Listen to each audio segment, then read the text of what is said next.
મિત્રો, હું એક નાનકડા ગામમાં રહેતો એક સામાન્ય દુકાનદાર છું. હું મારી દુકાન બંધ કરીને ઘરે પાછો ફરી રહ્યો હતો. મારી ઉંમર 33 વર્ષની હતી અને હું એકલો જ રહેતો હતો.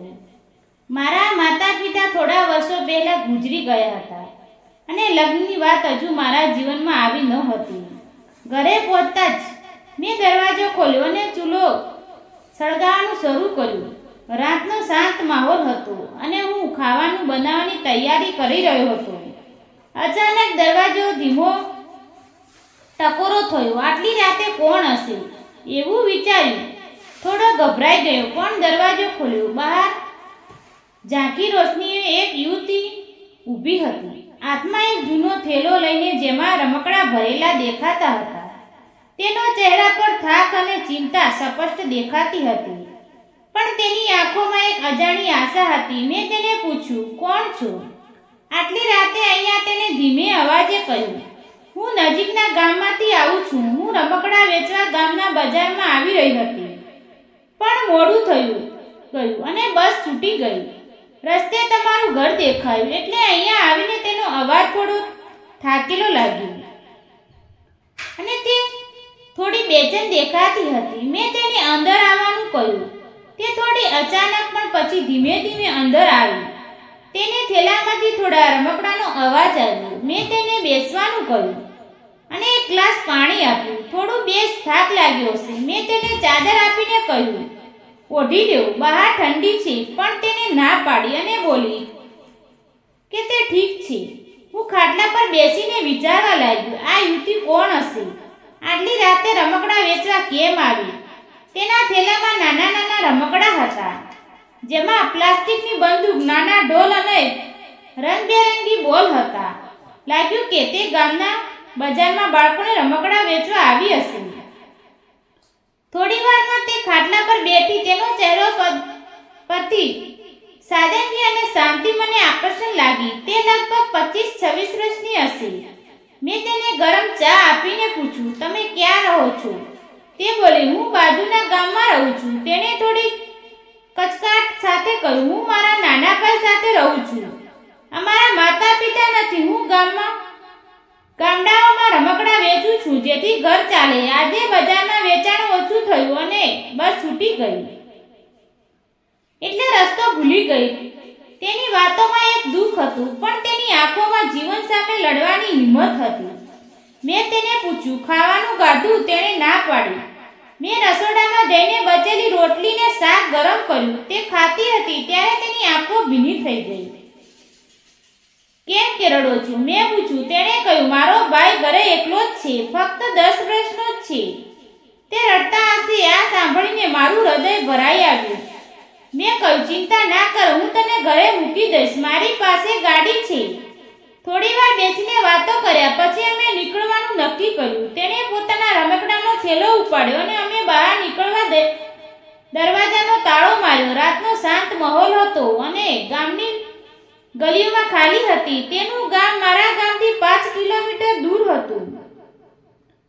ગાડી લઈને તેના ગામ તરફ નીકળ્યો. રસ્તા શાંત હતો અને તે થોડી બેચેન લાગતી હતી.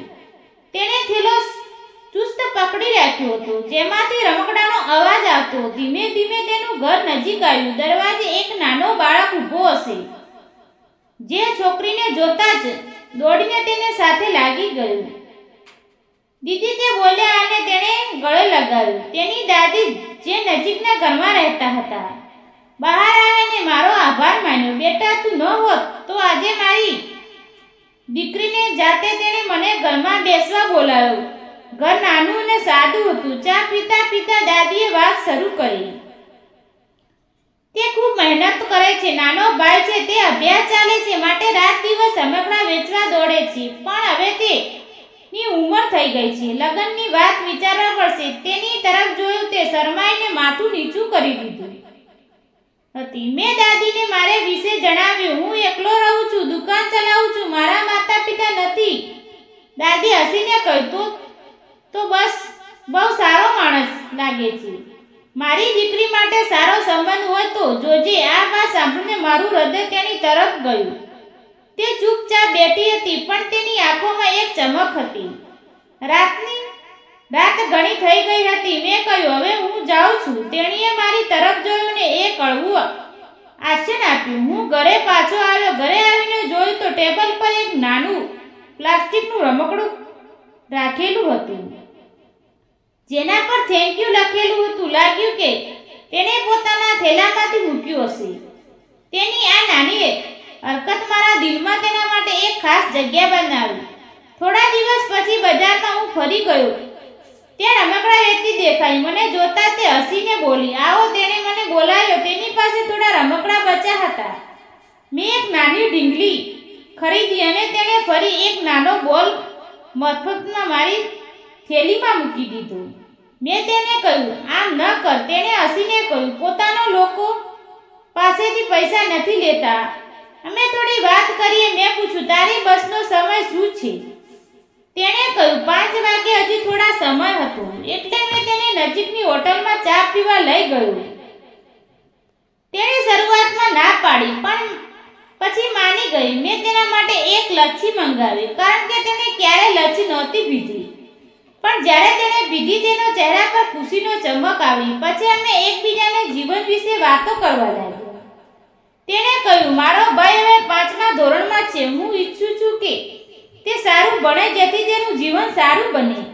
મેં મારી દુકાન અને ગામની જીવનની વાતો કરી. વાતોમાં આ સમય નીકળી ગયો અને અચાનક ખબર પડી કે બસ નીકળી ગઈ છે. મેં તેને કહ્યું, કોઈ વાંધો નહીં, હું તને ઘરે મૂકી દઈશ. તે ચૂપ રહી, પણ તેની ગાડીમાં બેઠી. રસ્તામાં તેનો લાંબો વાળ હવામાં ઉડવા હતો અને તેને મને આકર્ષણ લાગી રહ્યું હતું. તેને ઘર આવ્યું અને તે નાદીએ ફરી મારો આભાર માન્યો. થોડા દિવસોમાં હું તેને ઘરે નિયમથી જવા લાગ્યો. તેનો ભાઈ મને શેઠ કહીને બોલાવતો.